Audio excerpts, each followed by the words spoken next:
आप सुन रहे हैं एजी एंटरटेनमेंट की धमाकेदार प्रस्तुति। Music by DJ Umesh, Sukhipur बाजार। बेवफा बना के चल गई अखिया ना हमर सोला।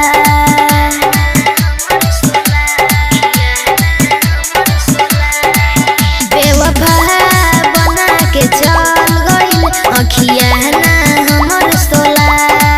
हमसे कहिले तू खता, हमसे कहिले तू खता।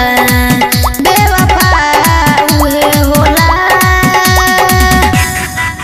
बेवफा बना के चल गई अखिया ना हमर सोला। बेवफा बना के चल गई अखिया ना हमर सोला। अखिया ना हमर सोला। AG recording studio. अखिया ना हमर सोला। बेवफा बना के चल गई अखिया ना हमर सोला। बेवफा बना के चल गई अखिया ना हमर सोला। Music by DJ Umesh, Sukhipur बाजार।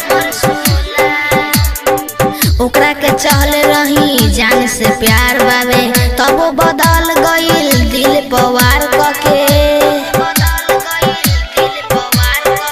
ओकरा के चल रही जान से प्यार बाड़े, तब वो बदल गईल दिल पवार कके। जे के चहले हम रही, जे के चहले हम रही, उहो खास ना होला। बेवफा बना के चल गई अखिया ना हमर सोला।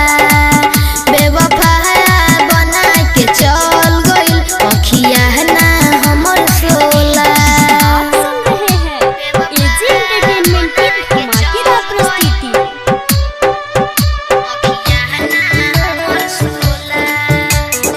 राइटर झुन्ना कहे ऐसन बुझात बाटे, दिलवा के दर्द अब नाही सहात बाटे। राइटर झुन्ना कहे ऐसन बुझात बाड़े, दिलवा के दर्द अब नाही सहात बाड़े। चंदना दिते रात में, चंदना दिते रात में, दिलवा ना सोला।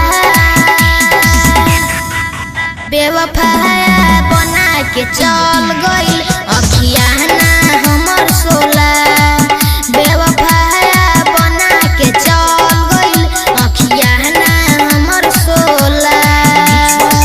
एजी रिकॉर्डिंग स्टूडियो, रोशनपुर सपहा।